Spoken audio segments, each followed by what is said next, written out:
gets very volatile in that area. But here we go, first pick and ban of World's group stage. And we will see junglers hit up right in the beginning. Kalista as well. Expect to see that throughout Worlds on that ban bench. Yeah, exactly. Like each role right now, except for mid lane, have 2 to 3 picks that everyone is looking at. Mid lane is very open. There's a lot of different things you can play, but in the jungle, you look at Gragas, Sejuani, Jarvan in almost every single game. And AD carry, Kalista has to be banned. And the added element in this matchup as well is that Fenerbahçe has already played a bunch of games in play, so Royal Never Give Up has seen exactly what their preferences are on this patch. The most apparent preference was Crash on Gragas. Sejuani has been mostly permabanned. Gragas is what has been picked by Crash almost every time, and since RNG has first pick, they forced Fenerbahçe to ban Sejuani. And now I want to see if RNG wants to play Ardent Sensor meta, because Lulu, Janna are super popular here among the pro teams. Go for late game and just rely on your AD carry to win the games is something we will see very often. Both Lulu, Janna are available in this draft, but RNG are going with the Rek'Sai first pick. This is definitely not something you guys will see from a lot of teams, and it's very specific now for RNG and MLXG here in the first game of the group stages. A lot of junglers don't even have Rek'Sai within the past few weeks to 3-4 a month in their game, so very interesting there. Thaldrun picks up the Lulu, a possible Nidalee there. Crash having some decent mechanics on these types of champions, but it's still a risky pick. Yeah, it's very required to do well in the early game here for Crash, but at the same time, 1907 Fenerbahçe has had more success allowing Crash to play his style, and that is something that Nidalee is definitely capable of doing. And the smart thing we see here as well. Does that answer your question, Deficio? We do get Ardent Sensor here from RNG. Same thing over for 1907 Fenerbahçe. Taking Lulu above Janna is the smart choice because Lulu can beat Janna in the laning phase and still have the Ardent Sensor for late game. That's why they're going for that choice. We get full-on late game, though, from RNG's bottom lane now. Exactly. Tristana still on the table, but they opt for the Kog'Maw, and this is a very LPL preference. Kog'Maw is more highly valued in the LPL than it is in probably any other region, so we get to see them building already around the shields, Ardent Sensor, and Uzi's Kog'Maw. And we should see a lot more of that from other teams as well, because in a team fighting meta where you buff up the AD carry, having a hyper carry that can shred tanks, well, that will obviously be super valuable, because when you have Ardent Sensor supports fighting each other, both team comps are focused on killing the tank from each team. Well, who wins? Probably the hyper carry who has percentage damage. The Tristana being locked in. 1907 Fenerbahçe getting a bit of demolition damage in there. If they do get a good early game lead, they can start to take down those turrets. It is going to be hard. RNG looking to set up defense and scale up, protect those turrets and keep the laning phase a little longer. Final bans coming out pretty tanky from Fenerbahçe. 1907 Fenerbahçe, they don't want to be engaged on. And now we see the Taliyah. What else? Possibly another mid laner. Well, it's very interesting how mid lane at the moment actually has so many blind pickable champions. A lot of matchups are kind of 50-50 in there, so you can go for your blind pick mid here for Frozen and then last pick for Thaldrun. However, Thaldrun is more like he's playing a lot of different tanks. Going for something like a Maokai blind and then actually let Frozen last pick. We know he can play things like Echo, might be more valuable for 1907 Fenerbahçe. Yeah, we did see Thaldrun look his best on Maokai, so that is the pick for 1907 Fenerbahçe. And the question for RNG now is, how do they round out the rest of their team composition? They get the blind pick mid, so to speak, with Syndra still being on the table, has been the highest priority mid laner on this patch at Worlds Play. Yeah, LeBlanc is also available. Like, so few things will actually kill you in lane then, and you get quite a lot of pressure from that side with Xiaohu, and you have already Rek'Sai to gank with.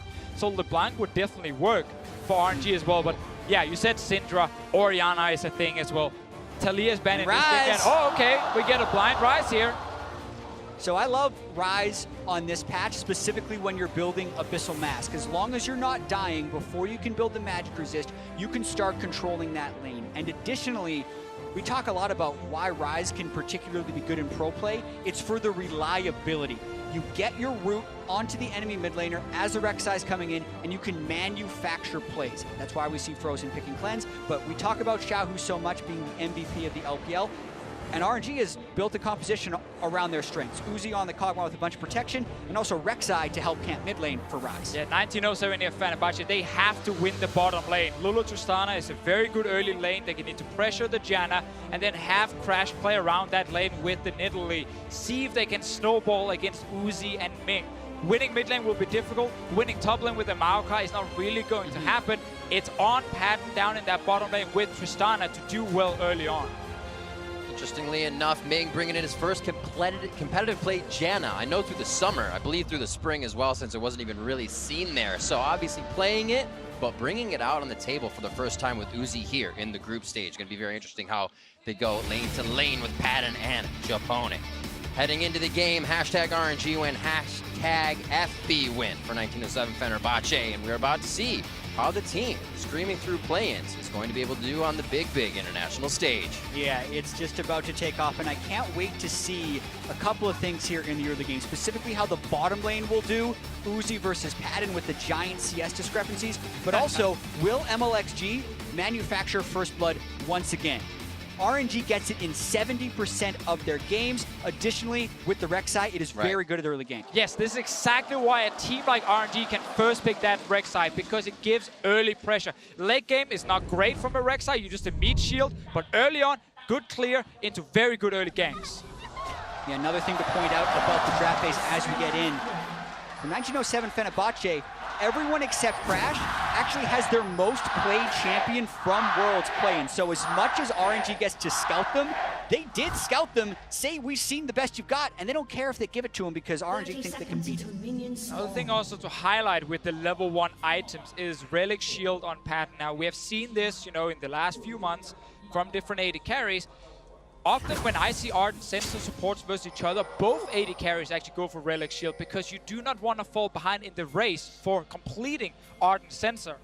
This one will go in favor of Fenerbahçe with that Relic Shield. It's an arms race of who can get there, specifically when the bottom lanes are going barrier heal. And I really want to see how Uzi plays in this metagame because he's a guy who will push you into the turret and threaten kills so often, but they haven't taken a bottom lane that can do that, and then they haven't built the items to reach that arms race. So they're, in a sense, going to have to use that health advantage from the Dorn Shield to try and get that going. But Fenerbahçe going for an invade, trying to shake things up.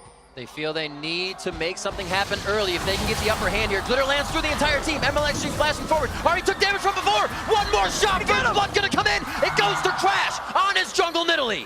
What a smart invade here. No vision from RNG being placed, and they get surprised by how many members show up. Jabula gotta be careful.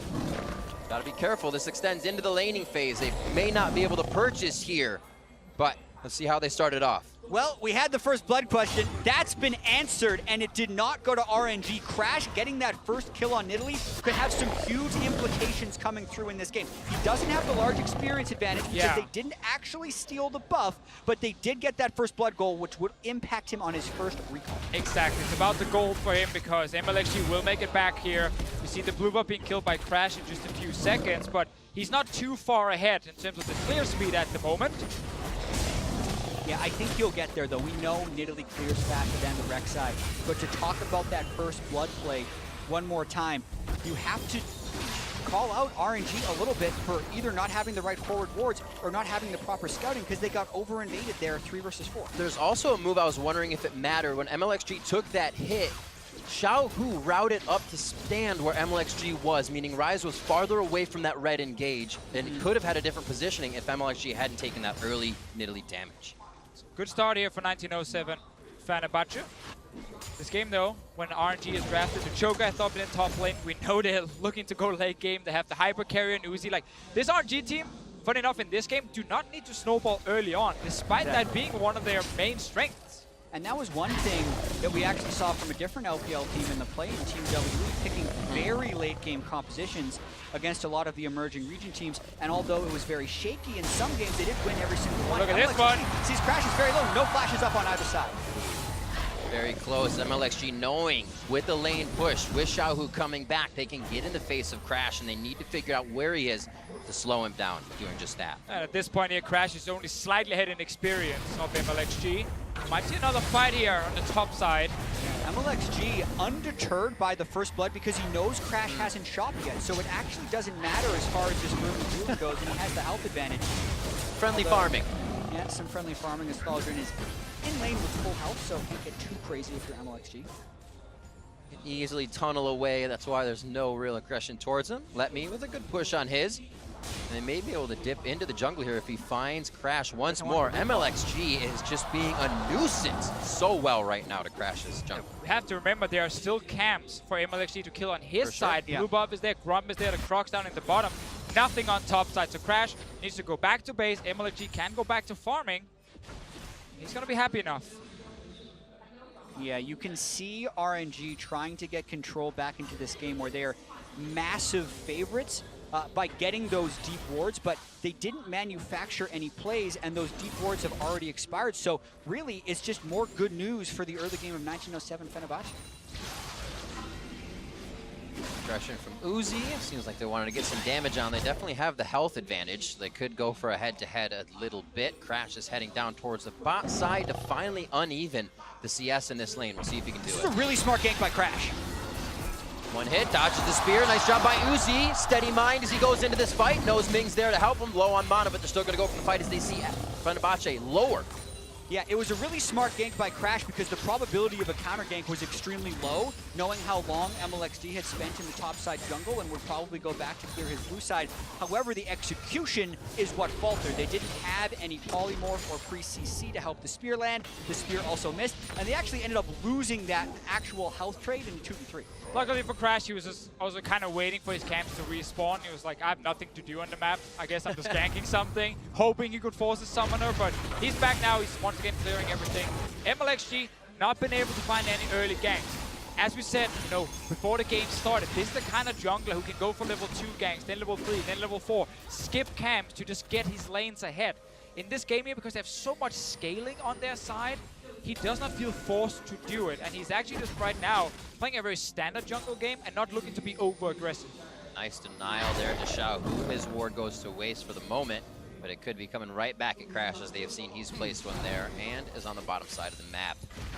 MLXG hunting down the bottom side of his Raptors before he heads back towards that top. We still haven't seen Thaldrin and Let Me in really any action, as that's probably what's going to happen for a while. These guys just farming it out until we get the teleports in. Yeah, that's the classic let me game. Is I'm setting top lane and farming, and you guys are playing on the other side. Farm. Yeah, just let me farm. MLXG is around mid. There's cleanse for Frozen, and he's very close to his tower, but obviously just getting a summon spell is a small win that could later on give a big advantage. Yeah, all RNG need to do actually is get the summoner spell out if they then want to go for kill, but he's got to be a little careful. Doesn't have magic resist yet. Oh, he actually gets pulled into the fight. Flashes on both sides to get himself the safety. Sorry, just the heal from Xiao Hu. Yeah, and no cleanse out of Frozen, so he still has that as the next level of gank avoidance. Also have to note with Let Me trying to play this farm to 6 game, Mercury Treads makes it harder to combo a Nidalee gank with the Maokai. So still looking to play that lane very conservatively and discredit the gank a little bit. Simply because if Maokai obviously snares the Cho'Gath and you fire a long-range spear, well then Tenacity will kick in, you get out of it fast, and you can dodge the spear. And it's a fairly classic combo from the last time we saw Nidalee far in meta, is the Maokai and Nidalee would be a carry lane, so to speak, for the Nidalee. The Maokai literally just set up the Nid to get a whole bunch of kills, and I think that's what Fenerbahçe would like to do, but the Mercury Treads make that much more difficult. Down here in the bottom lane, we mentioned how this Lulu Tristana lane could be very, very strong for Fenerbahçe, but we also got to factor in the individual skill. And obviously, Uzi Ming will be a stronger 2v2 lane just based on of the players, and they are able to go completely even in farm here. Uzi's not getting shut down at all. Right. Yeah, have to note that at the level 1 engagement, Ming did burn heals, so it did have RNG play a little bit more defensive. But as far as expectations, pre-game to what's happening now, this bottom lane is performing way above the expectations. Looking at the CSDs in the group stage as they go for another game. Rosen makes his way down. Remember, Cleanse is still there if he wants to bait it in for Crash. Has to try and get it below the minions. They could still get the kill. Crash comes up with another one. Xiao Hu standing tall to see if he can get the bounce for the kill, but it's not going to be enough damage. He's just doing what he can. However, Japone now coming into mid lane as Ming enters the fight as well. That's another one. Spear is hitting left and right, but I don't know if he's got enough for the dive. They back off of this. Yeah, Crash will land all the spears on the non-stun targets, but it just goes to show how far ahead on the play 1907 Fenerbahçe was. They can miss that spear and still get the kill. We have to remember as well, MLXG did trade his flash before, even actually after. Oh, sorry, Frozen flashed earlier, right. Then MLXG follow flashed and did not manage to get a knock-up, and ends up re-ganking the lane anyway, and suddenly counter-gank happens. Fenerbahçe, great reaction. Support is there, jungler is there. This is the play we've seen before, a good dodge from Frozen, and already now, MLXG, he's in a bad spot. I mean, he unburrowed early without getting the knockup. That was mistake one, and then the flash forward to try and execute. He does get that knockup after the spear misses, but the damage had already been done. This was a lost 2v2 from the get-go when the counter gank arrived after the knockup didn't land from MLXG. It's also what we mentioned with RNG, sometimes having these fairly sloppy games where it is a lot of action and mistakes will happen. It is something Fenerbahçe are taking advantage of. Yeah, and we heard Reckless say it in the piece right before the show that Worlds isn't about what your regular season was. It's about how you perform at Worlds, and that's a mantra that Fenerbahçe has and needs to have here, because yes, we can look at this group and say it's a race between Samsung, RNG, and G2, but if you come to play, it can be a group about you as well. So Fenerbahçe have started with a great early lead. A long ways to go, but this is how they want to start. Very nice always to go back and get a BF sword on your first back as Tristana. With your ulti as well, you actually have quite a lot of burst. Sadly, he's against a shield and a barrier and a heal, so he probably should not get a kill in this bottom lane, but it's good for some trades. Look as well what MLXG is doing here. Skirmishers on this Rek'Sai, and he's going for Warrior Enchant. So because there's so much AP damage on RNG, he's trying to be the AD threat. But it means he's not going to have a lot of wards because he's not going for Tracker's Knife, and this will hurt RNG's vision. I mean, you can see it already at the mini-map with how many wards are littered in the river for Fenerbahçe up on the top side. They have control of that, and we were talking about that bottom lane before, how Patton would be expected to get blasted in this lane by Uzi, but it's the defensive line on both sides. It's not really what you would expect as Uzi's wheelhouse, and lo and behold, Patton actually had a CS advantage at 10 here against Uzi, who's potentially one of the best laners the world has ever seen. Fenerbahçe used the matchup to their favor here, but when you're also playing Ardent Sensor supports, remember everyone, you do not go Sidestone early. You rush the Ardent Sensor as fast as possible, so you're not bringing a lot of wards as a support in the early game. Your jungler is building skirmishers in this game as well. Like, you only have your trinket wards and control wards. And Deficio, how is RNG going to make any plays without any wards? They didn't go Tracker's Knife on the jungler, and they're rushing Ardent Sensor on the support. The support one is expected, the challenging spike not so much, so it is extremely difficult for RNG to make a play happen because they're running in blind. Also, I always like to take a look at what item of the Ardent Sensor comes first. Actually, focused quite quickly after for Ming was that idol, but he did get the Aether Wisp first. A little bit of movement speed. But he gets that shield power back in. Ming coming through. Remember, there's a flash and the cleanse now from Frozen, but he is going down fast. They finally answer back in the mid lane. MLXG and Xiao come up. I mean, there's some serious damage from MLXG now on this Rek'Sai. We are still early on in the game. People will not have armor just yet to defend against him. So he finally gets that kill in the mid lane against Frozen. Third time he tried. Yeah, from the looks of it, RNG really want to get Xiao going, and now that they have Cleanse down, they're going to continue to try and play through this mid lane. Crash trying to defend the turret. There's the flash. A little too close for comfort. MLXG over the wall, and it's Xiao going to be storm surging through with the damage. A kill onto Crash. He has 2 kills, but now goes down. Fight onto Uzi. Beautiful shield and heal from Ming. And MLXG's on the way to the bottom lane. He can tunnel over the wall here. He's going to have a long way to fight, though. All summoners up. Just saying hello. Man, could not follow through on that one, but Uzi very healthy after all of that fighting has occurred because the ultimate from Ming healed them up high. This mid lane, though, Fenerbahçe is trying to regain control. Oh, unleashed. Not enough power. Can he get forward? He cannot. Xiao makes that alive and knows that ult is now down in the mid lane for a summonerless Frozen and Syndra. Flash. Yes. Yeah, that's the key thing now. No flash from Frozen against MLXG's Rek'Sai. We already saw what happened before here when he went for this gank and Frozen actually had flash available. That wasn't enough because there's so much damage he couldn't even get to use it. Yeah, See the mid lane? Still no flash on Crash, so Xiao with the flash lockdown on the Rune Prison. That's the reliability of Rise that Fenerbahçe need to find a way to defend against, and they have been doing such a good job of it for the first 11.5 minutes before that happened. But they have to hope that it isn't rolling now for RNG. And we've just seen a clear game plan from MLXG side. Like farm early on and then look towards mid lane where you have a Rise with his instant CC against the Syndra.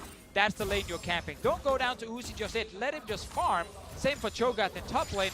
play around Xiaohu in that mid lane. It's been working now after a shaky start, but he's now been getting some kills. Start to focus. You know, as we said, that ultimate down for Frozen with his summoners. It's a little bit easier for Rise to stay in a fight as such. Take that damage, a little bit healthier for the worse for the wear. Crash just behind Frozen in his back pocket, and it looks like MLXG is going to be coming out of base 4 now. So Xiaohu stands slow and mid. Not going to be doing too much aggression. All the CS on the map is very even. It's been these little hits by MLXG and Crash that are turning the tides of the fight, and it's really going to be up to them to keep doing more. And you see down here in the bottom lane how Patton is able to outtrade Uzi. 1907 Fenerbahçe needs to play around this lane here now. They have Ardent Sensor, they have a BF Sword on the Tristana. They need to kill this bot lane tower to start really snowballing the game. And they barely touched it. And we have talked about how Patton was above expectations for the CS beforehand. They're trying to break it right now. They're sending Cinder down. He's going before Rise. They're going to try and go for it right now. MLXG is here, though. You see a third. Opening up the map could be the best for them. There's also ward behind him in the little brush here near the wall. Ledme is sitting with TP ready in case he needs to join. The push-up is big, though. Thaldrun can easily stop that with the Twisted Advance as they are toe-to-toe, and it looks like this one fizzles out with just too much rotation from everybody on the map. Pressure's gone there once again, and we talked so much about the Ardent Sensor race and how the Relic Shield could help Fenerbahçe win it, or even how the assist early would have made them win that, but I kept checking the gold, and Ming was right there with him. It's because he's gone for gold generating seals and gold quintessences on the Janna, so such a small amount of laning power on that. It ended up actually giving Ming more gold than Japone got thanks to Patton's Relic Shield. So in a sense, RNG did end up tying, or they would have won that Ardent Sensor race thanks to the rune choice on Janna, but that comes at a cost of not being able to get a big CS lead or play too aggressive in lane. Little time warp forward. And the warp doesn't work that time. Looks like Ming's gonna hang out, get some ward clear, but they know he's down there. A nice ward placed over the wall gives Crash an idea of what's going on. They can kind of walk this one in slowly and do a bit of damage to Ming. Push into Frozen though, so he cannot help here. Well, the next play is still the same here for 1907 Fenerbahçe. It is try and get that bot lane tower down. They got a bit of damage before.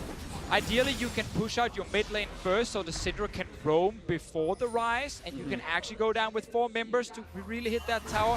But that is why MLXG have spent so much time in mid to make sure Frozen can't just freely leave that lane over and over. He's kind of stuck there dealing with the Rise every single time. And MLXG is down here in the bottom lane now, trying to maybe bait Fenerbahçe to hit the tower and then try and go for a play. Yeah, 3's a crowd for sure on that bot lane play. Crash is going to actually find Xiaohu. So bot lane should know the rotation of mid means there is something bad coming down to the bot lane. 1907 Fenerbahçe may not be able to make it out in time. A flash from Japone. He says Wild goes forward to help the team disengage, and he does just that. Beautiful in by Thaldrun. He is in the middle of the fight, but is it too far forward as Letme's trying to get a bite out of Crime? Gets it with the Vorpal spikes to finish the kill. And now they're going to try to pick up a few more. Finally getting something out of that. RNG could open up the game. Yeah, essentially trying to counter gank whatever Fenerbahçe was doing bottom lane, but then when they see Crash in the mid lane, they think, why don't we just pull off the gank? They slowly teleport in. Not much reliability with that initial engage, but they still generate the kill onto the Maokai, and they get the first turn. And it was the second time they placed that ward in that rush here, basically saying, we know you're going to push this tower down, and then you will be overextended. Aren't you reading the one play Fenerbahçe could go for, and they punish it? That ward sitting there behind Patton and Japone in the bottom lane is what allows Cho'Gath to actually engage the team fight. And Japone had a well-timed flash to get away from the Rek'Sai ultimate, but that also means you then have no flash up against the Cho'Gath Rupture.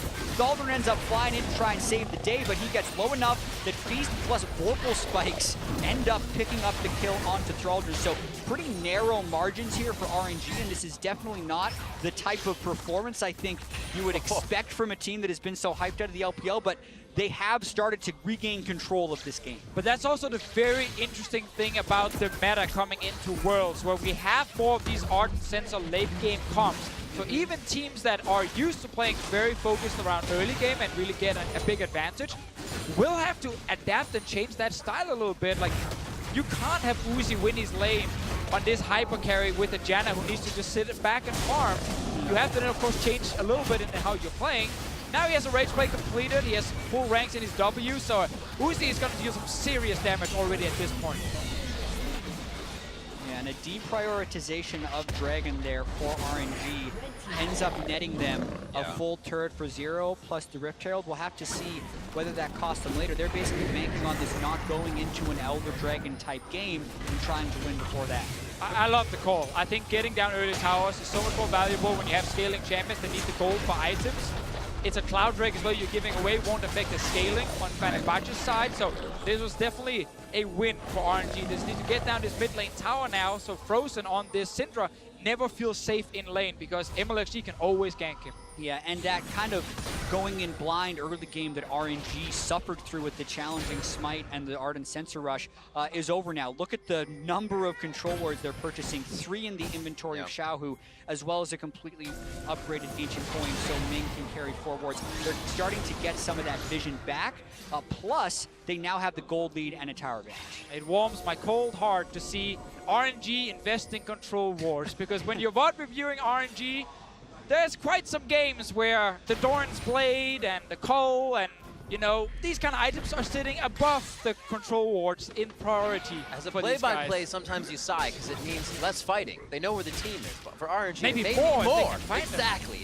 So that's what we're hoping for as they continue now. Looking for mid lane, it is taken down quite low. Xiaohu's going to take the top side now. They've been moving Uzi around since the Rage Blade is finished. Now he's got the Hurricane, and they're just out to get that last outer turret and move themselves and those wards a little farther forward. And this point in the game could also be a struggle for 1907 Fenerbahce because of their potential communication issues. The team played most of the split using basic English between the two of them, but now with Crash in this game right here, that gets even a little bit harder, so Frozen has to act as a bit of a translator for him here. So essentially, they're a half step slow on any big macro plays they're trying to pull off, and even though in past years you have talked about the Chinese teams not necessarily having that great macro, yeah, they're the ones that have the big advantage right here with the all-Chinese roster, very comfortable in the late game as well throughout the LPL split. Yeah, we saw also in play-ins from 1907 Fenerbahce that it wasn't due to the beautiful late game rotations they were winning games. Like,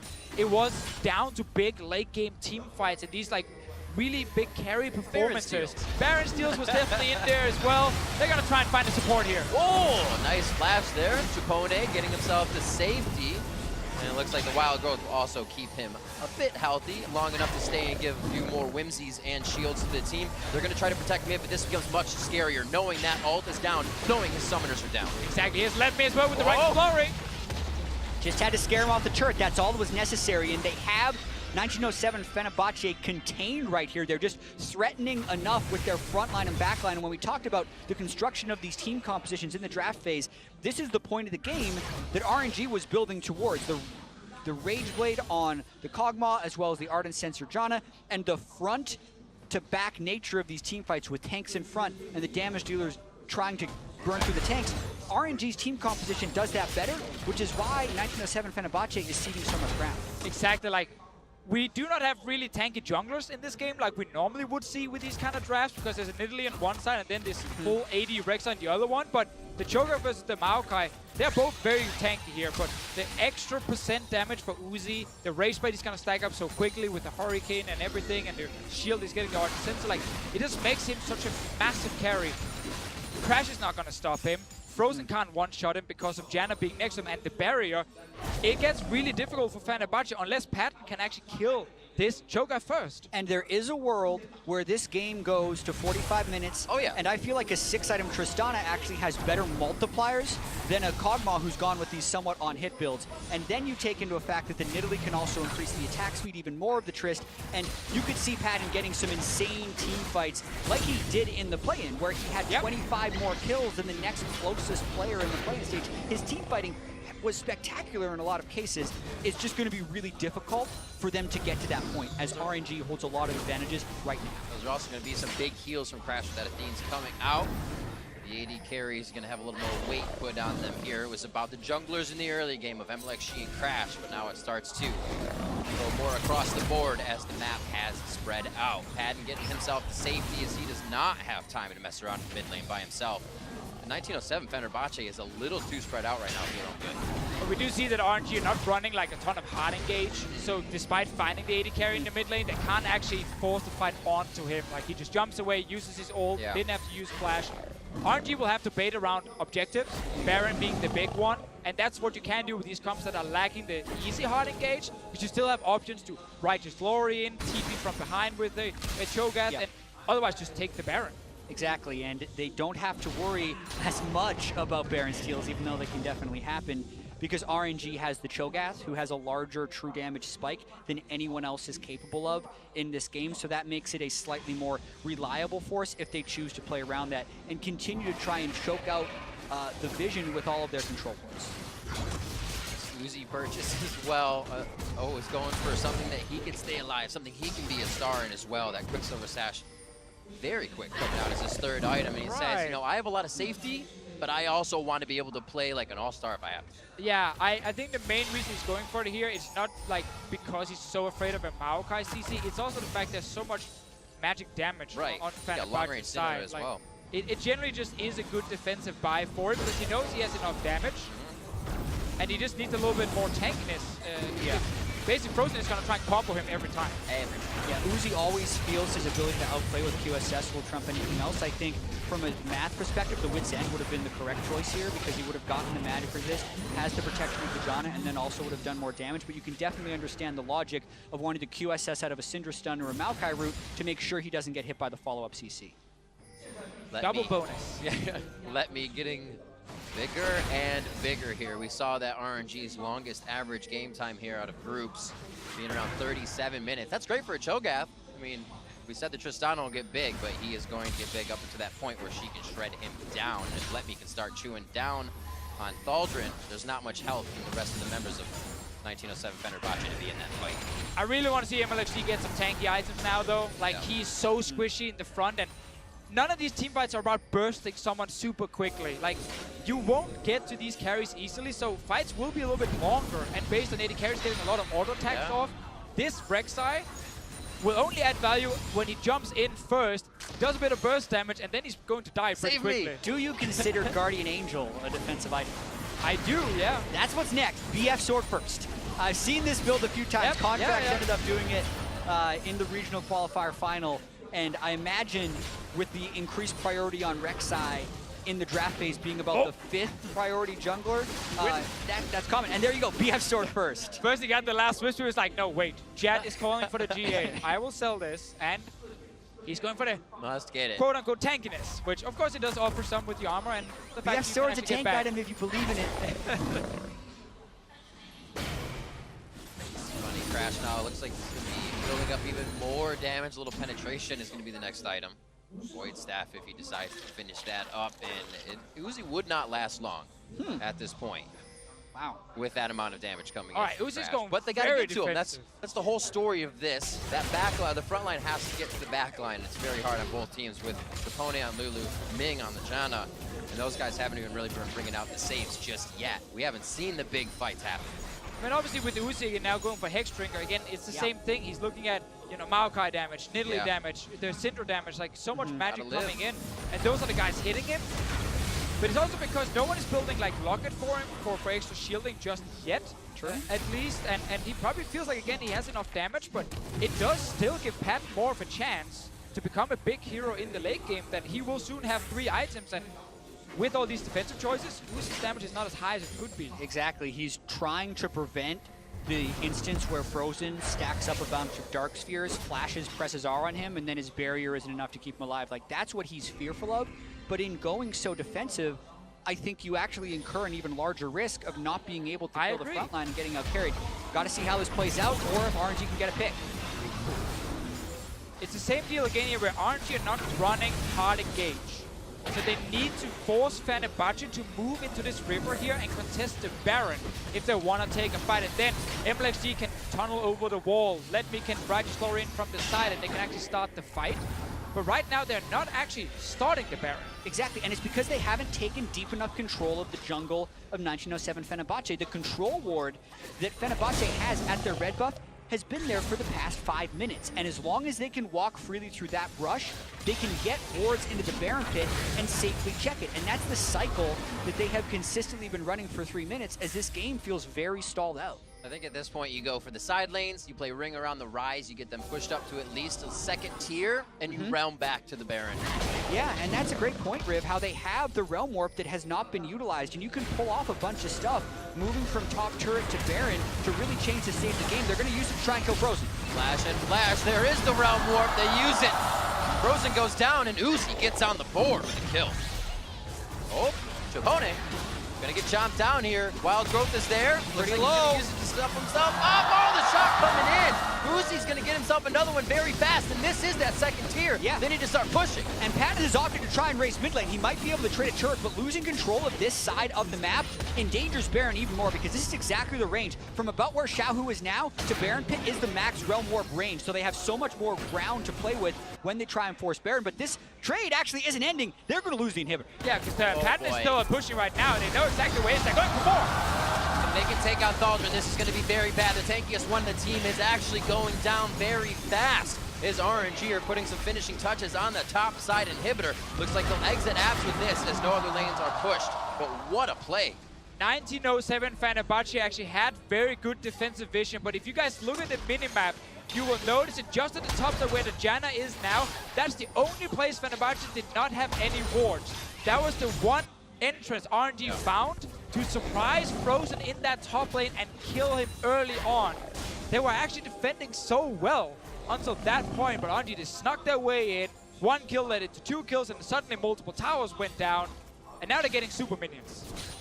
Yeah, the mid lane priority will be a little bit more difficult for RNG to get because they lost the turrets there, but I think they're very happy about that trade, and they've hit a lot of item power spikes here that'll make them more comfortable in going for this. You can see Amalachigo, Frozen, very offensive build. Frozen tries to trade back, but they easily just finish him off. And then, since they'd already lost Syndra, 1907 Fenerbahçe decides not to defend their inhibitor, but instead trade the turrets, because I think there's a world in which they defend 4 versus 5. They didn't want to take that. They instead decided to go for the turret.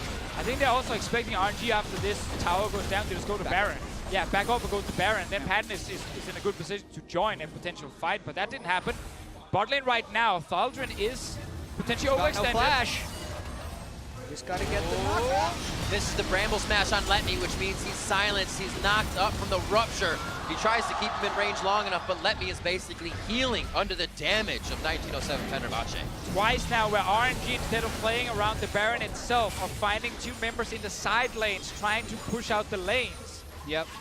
It's almost a fake out where 1907 Bache is saying we have to get the lanes pushing so they can't go to the objectives, but when RNG could just take the objectives, they're going for the kills instead and going for turrets. And you call for those Rise ultis. We just saw 2 of them, 1 top lane, now 1 bot lane, bring in more members. They're getting more! That's big. Letme just tanking Crash Low. Wild Growth is on. That means Patton doesn't have the save, but he's still trying to step forward.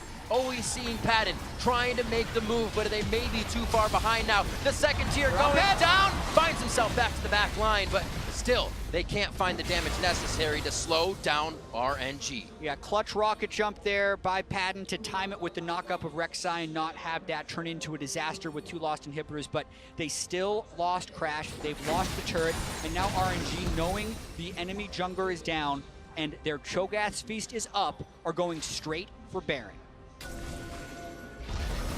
Frozen is alive. He's done this before. The Syndra combo will deal more damage than a Smite. But as you said, Jet, not more than Feast and Smite combined. There it is. Wow, that went down very fast. A very quick back from the Baron empowered RNG. And it looks like they'll be back to play very fast. A mid lane and bot lane turret now with objective-free map. Means they can go wherever they want. Yeah, just giving over the Drakes entirely. They do not care about the Cloud Drake since they are catching people with Realm Warp anyway. And with Void Staff being completed by Xiaohu, I think the game does take another turn. They can kill Thaldrin so fast. Look at how, I mean, he doesn't actually go down that quickly here between the Kog'Maw and the Rise damage, but they still burst him fairly quickly. With the Void Staff, the Rise will be able to shred through him much more easily. Doesn't end there. You see 1907 Fenerbahçe almost kind of pulled into that false sense of security as the minion wave takes a little too long. And then they find their fight. Yeah, generally not a good call to try and defend that outer turret 4 versus 5 this late into the game, and they get punished for it. Very quickly though, this game just like suddenly went heavily in favor of RNG. It was actually stalling out, and there were chances Fenerbahçe was getting back in the game, but after the kill in top and then now the kill in the bot lane, it feels like RNG have just taken full control over everything, and they will push already for this bot lane tower. Inib top is still dead. Kind of looked at what 1907 Fenerbahçe would have problems with, and it was that snap judgment macro. As soon as it happened, if things weren't going even throughout the game, if they weren't the one to be on the top side of that judgment, that snap judgment, then they would fall behind and have trouble getting back the escape. in. Beautifully done by Xiao Hu. Throwing the okie doke over to 1907 Fenerbahçe, gets himself out. They're going to head down, or up towards the mid lane, rather. 35 minutes coming up on the clock, very close to that average time here for Royal Never Give Up as they try to put the damage down onto Thaldred, but he is just healing back and forth as well from Crash to get those heals in, but it looks like they will stay for the inhibitor. And right back to full HP with the redemption coming in. They will take this one down as well. RNG are looking very strong at the moment. Uzi is so strong here in the late game, and same for Xiao Hu, honestly, so both carries able to win teamfights for their team. Yeah, knowing the exact inhib timing as well, RNG move over there to pick it up. 2 inhibs cycled, can still go for the third because they have plenty of Baron left, about a minute of it. So as you said, Deficio just completely taking this game for themselves in the last 8 minutes or so after what was a very slow start. Inhibitors falling slowly, but I don't know if Frozen's going to try to get in. He went very low there. A rupture into Uzi damage would mean Frozen's out of the fight immediately. And it looks like they have to back off and get the heal in for Frozen before that minion wave gets there. And we just saw Pat get a few hits on Let Me right there. It barely did anything to the Cho'Gath. And this is the kind of problem for Fenerbahçe. They got to kill Let Me fast so they can actually get further on and get to the back line of RNG. But this Cho'Gath will just not die. I mean, Thaldred will, he's way ahead of the team. Oh, they're on Uzi! They're on Uzi. Uzi gets that cleanse. That's the unleashed power. He stays alive. The shields come through. Gotta heal. Stays alive from the bomb as well. RNG, however, have to pull back. Padden has the damage. Padden could have a Whimsy to speed up. He's only got Let Me to hit, though. MLXG could be able to stop them to use that Guardian Angel, but it is getting touch and go. Classic Uzi. Sometimes he needs to be a little bit overconfident in what he's doing. Mercurial Scimitar, Hex Drinker, Yarom's Fist, all of those things kept him alive when he was way up there. Barrier, heal. They used 2 heals on him during that fight, but he's alive. It was fine. That means his build alive. Yeah, hey. I've heard that before. You got the inhib, so I guess job's done. 3 inhibs. No flash of barrier though. If there is a new fight for 1907 Fenerbahçe, like they need to go for it now, basically. There are ways to actually try and kill Uzi. Look at him, how far forward he's taking to kill that inhib. Everyone else is leaving. Wanted the inhibitor. They're like, give it an inhib, maybe kill it in Italy, and that actually opens up for Patton here to deal some serious damage to it, but last heal coming in from Xiao Hu. You can see they were kind of considering it. He's like, no, heal me. Do it. That bomb's going off. And they are on the same page all across the board right now. Terrifying to see that come through. Crash could be the first one going down here, as that is what RNG is doing right into the front side of the base for 1907 Fenerbahçe. 8-2 here, 37.5 minutes in with a 10,000 gold lead. It's just 5 members of 1907 Fenerbahçe that stand between RNG and the Nexus now. Mortal Reminder is now ready for Patton here. He will get the heal from Crash as well to further buff his attack speed. There will be the Lulu Arc sensor, but he needs to have time to actually hit someone. RNG, more than happy just dancing in and out of these team for the minions. Yeah, with 3 inhibitors down, it's double super minions in every single wave, so they can most likely push through this even without the Baron. They're just going to hit the turrets and force 1907 Bocce to fight him. And if they don't fight him, the Nexus is going to die. Let Me tanking, but not for long. The turrets fall even faster. Crash goes down. A few shots from Uzi. Uzi staying alive. Scatter the Weak goes down right at the end by Frozen. They may have to back up. Nature's Grabs come through. A few hugs here for RNG, and they should be able to drop Let Me. He may even say, I'm going down for the team. But wait, they stay. MLXG on the side. Xiao Hu on the right, trying to spit in the damage from the Machine Gun Mage, and they are able to tear down 1907 Fenerbahçe, where they stand in their base. A 13-3 scoreline. line and the nexus for RNG as they start off their 2017 Worlds run with a victory. 38 minutes, 42 seconds. You may say it took them too long, but that's very close to their average game time throughout the LPL team. This team took gold runes on the Janna. They played for late. They even got first blooded by a surprise invade, but still died 3 times the entire game, picked up 13 kills, and in the end of it, it was a decisive victory. Exactly. Like, we did talk about how RNG normally likes to get ahead in the early game when we watch them in the LPL, but as you said, like, there are plenty of games where it is all about late game team fighting in the LPL specifically. So them taking a scaling draft was not a huge issue for them. They knew, don't play around Uzi early game, let him just farm, camp the mid lane instead from MLXG's side. They got a few kills after also losing a few early. And then we had the big stall moment around the Baron area until we started seeing them go for side lanes with Ryze and with the Rek'Sai. Yeah, they had control of that area around 23 minutes. So that's often too early for many teams to go to Baron as well. And it's almost like as soon as we started thinking about Realm Warp, they started thinking about Realm Warp, because those Realm Warps set up all of the critical picks that gave them the objectives and the largest advantages of the game.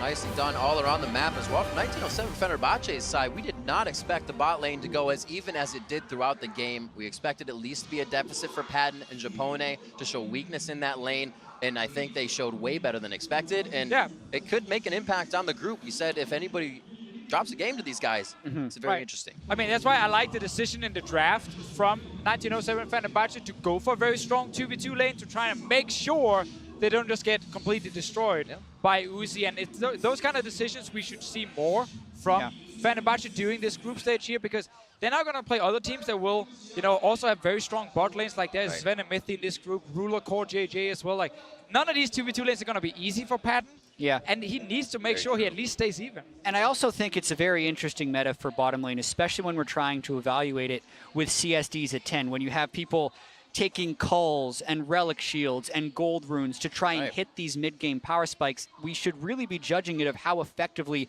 they get to that point, rather than necessarily exactly what their CS differential is going to be. But I definitely agree, Padden had a good game based on what we expected him to do against Uzi. It just wasn't enough. So looking at what other games, we have G2 SSG next as we wait for this interview. I mean, I'm ready to keep on moving. This is amazing. Are you nervous? Why are you nervous? You're always nervous about this game. Yeah, I mean, we just saw RNG. It's the same group, exactly. Yeah. We mentioned that Group it's a C. 3-horse race in this group for the most part, until Fenerbahçe starts pulling upsets and makes us think otherwise. It's going to be all about G2, Samsung, and RNG. So many people see Samsung as the favorite, and when RNG was in Samsung's group last year, they never took a game off them. They got 0-2. So far, we've had pretty much exactly what we expected in game 1.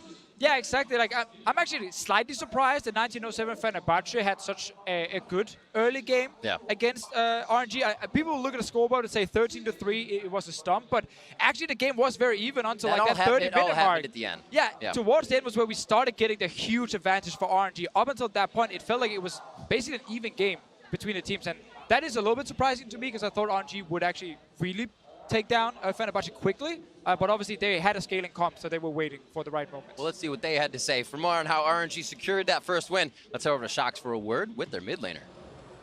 Thank you very much, guys. Indeed joined here by Zahu after a fantastic win by RNG in the first game. So first off, I want to ask you, Zahu, this is always a very stressful game, as it is the first one of the tournament, and the early gaming was quite rough. So what was the key to taking down Fenerbahçe? 今天的话，你们是第一场以开场嘛，然后呢，在前期的时候呢，稍微是有一些小困难来着。你们是怎么最后取得这场胜利的呢？前面有些困难，可能是因为对面准备的比较好吧，但是这些都是一些小的问题吧。只要后边我们沟通，还有那个，反正就是之类的东西全部做好的话，是完全可以赢的。So early stages, we did have a little bit difficulties. I think they were really prepared coming into the match, and with us, we actually had better communication later on. And if we did everything properly and right, which is what we did, we won the game like that. And you guys did it. It's a very tough group you guys are in, but you are personally coming off a fantastic split in the LPL. How do you think you're going to match up versus the other mid laners you haven't played yet, Perks and Crown, in this group? 说这个赛季 LPL 这个赛季的话，对你来讲哈，也是一个打得不错的一个赛季嘛。然后你刚刚打得也非常的出色。然后想问说，你接下来的话跟Perks 以及跟 Crown 的对战的话，你有多大信心？现在从对线来讲的话，我觉得对线不管打谁都是没问题的，可能更主要的还是要从综合方面来看吧。He thinks that if it's just laning phase, he won't lose against them too, and he thinks that everyone's like pretty similar. But so it's more of a the entire team and how it works. All right, well, those matches will be coming up later, but finally I want to ask you, in the opening ceremony, everyone was cheering RNG. There is so much crowd support for you guys. How much does that motivate you to do well this year and possibly make it all the way? 他刚刚你们在打的时候呢，这毕竟是我们的主场，然后玩家一直在给RNG 鼓气打气，所以想说，这对于你们来讲有多大鼓励，能够激励你们走到这次全球总决赛走多远呢？说实话，在本土作战有很多粉丝给我们加油，对我们的士气提升是很大的。因为每次听到他们因为平时我赛前都会有一些紧张嘛，但是听到粉丝们的呼声的话，就会基本上放松下来。但是今天的话，第一把可能我们都还是有点没有打得特别好吧，后边我觉得会打得更好的。So with the crowd cheering, I think it's very nice to have the crowd cheering because every time when I come onto the stage, I'm a little bit nervous, and hearing the fans cheering for us actually calms me down a little bit. I think it is the first game, so we were still a little bit nervous. We didn't play to our best that we can, but we will play better. All right, well, thank you very much. Congratulations. The first win on the board for RNG. Back over to you guys. Thank you very much, Sharks. Game 1 is in the book here for group stages at Worlds 2017, and the win goes to RNG, the hometown favorites here in Game 1. But it didn't come as easily as I think most would have expected the victory to come. I mean, that said, I think Deficio really nailed it on the tack end of that cast right there. He said it was a late-game scaling composition. You don't expect RNG to blast out of the gates right there and start smashing kids in 13 minutes. Yes, there were some unforced errors, particularly from MLXG, a couple of iffy mid-lane ganks, but otherwise it was just business as usual for RNG. But I do wonder, is this going to be the tone of the group stage? Is it going to be barrier heal on both sides, relic shield on half the AD carries, methodical games? We said, okay, G2, Samsung, RNG are going to be the sword. They're going to be the aggressive team. And yet, what did we get? We got methodical. We got slow early games. And this may actually be the trend going forward. And it's really interesting because that could actually hurt a team whose strength is supposed to be that early game. Yeah, well, we talk about team compositions. We talk about the bot lane meta and how that develops. We'll need some more information and some more games to really see what these teams are landing on. But I want to turn to you, Frost, because when the Rise pick came through, you slapped the desk and exclaimed, yes! So what's that about? This is a signature pick for Xiaohu. As I said, Xiaohu is so good at playing the edges of a map. He needs high mobility champions. Talia, Rise comes to mind. And you saw exactly that. When it was these big key pickoffs in the late game, it was the Rise ultimate coming through, finding those guys. And that's exactly what makes Xiaohu so important to RNG. No surprise then that MLXG put all of his focus into the mid lane on that Rek'Sai, even after getting set behind due to that early level 1 invade, putting all of his attention towards that mid lane. Frozen playing it about as well as he could have to avoid some of the ganks, but you know, at the end of the day, a couple kills go over to that Rise and the game opens up.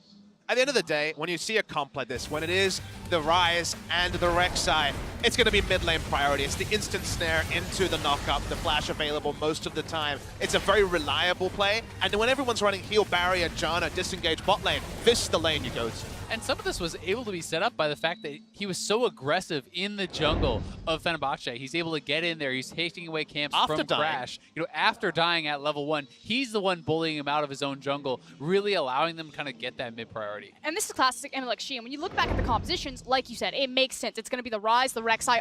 The only option that they have is to camp mid. But if you look at Fenerbahçe's composition, they had so many other options. They could have gone the Nidalee Syndra, the Nidalee Maokai, even taking advantage of the Tristana power spike bottom. So actually liked 1907 Fenerbahçe's composition more for the amount of options that they had. They just couldn't execute on them. And as it was said, they played the majority of that game very close to RNG, even through kind of that stalled out portion of the game. Deficio mentioned, hey, the vision here out of 1907 Fenerbahçe is stellar in terms of protecting that Baron, making sure they can defend any attempts to it until we find that one pathway to a gank. And the interesting thing you have to remember is the mixed language roster is actually on the side of Fenerbahçe. Now, 1907 Fenerbahçe, they're the one that has Crash as the emergency sub. So actually, using the Rise ultimate for rotation and rotational late gameplay is where they're most likely to fall down, because the multiple point plans in the macro is where they're going to have the most translation problem. And it's not even just the Rise ultimate being used in both of those replays. Check out where the minions were. It was the minion control and the setup for trying to make that Baron play. Yes, they collapsed on the side waves, but RNG still had the right mentality that even if we don't catch someone out here, we will get the Baron. It was interesting, though, with how much dominance we saw in the later stages of the game, that RNG put so little priority on Dragons. It's like they didn't care whatsoever. And even the Baron, really, they were playing more for the kills, for the turrets, just get gold in our pockets, and they felt confident enough to take those team fights. Gold lead and map pressure is what they wanted in order to push forward towards the victory. Saw there on the damage charts, both 80 carries essentially mirroring each other. And when we talk about the recipe for success for 1907 Fenerbahçe, a lot of people are looking at that duo in the bot lane and that they're going to have to be the ones to perform, Patton especially. And that's a good look here in game one of the group stage for this roster. I mean, it's tough test, right? Yeah, it's certainly a better lane phase. That said, Patton wasn't really known for his lane phase during play-ins. It's getting him out of that lane phase, getting him into those team fights. And unfortunately, with Thaldrun constantly keeping track of, top wave, bottom wave, Maokai wasn't there to start the fights to let Patton shine. Well, game one is in the books. We got 5 more to come today. Coming up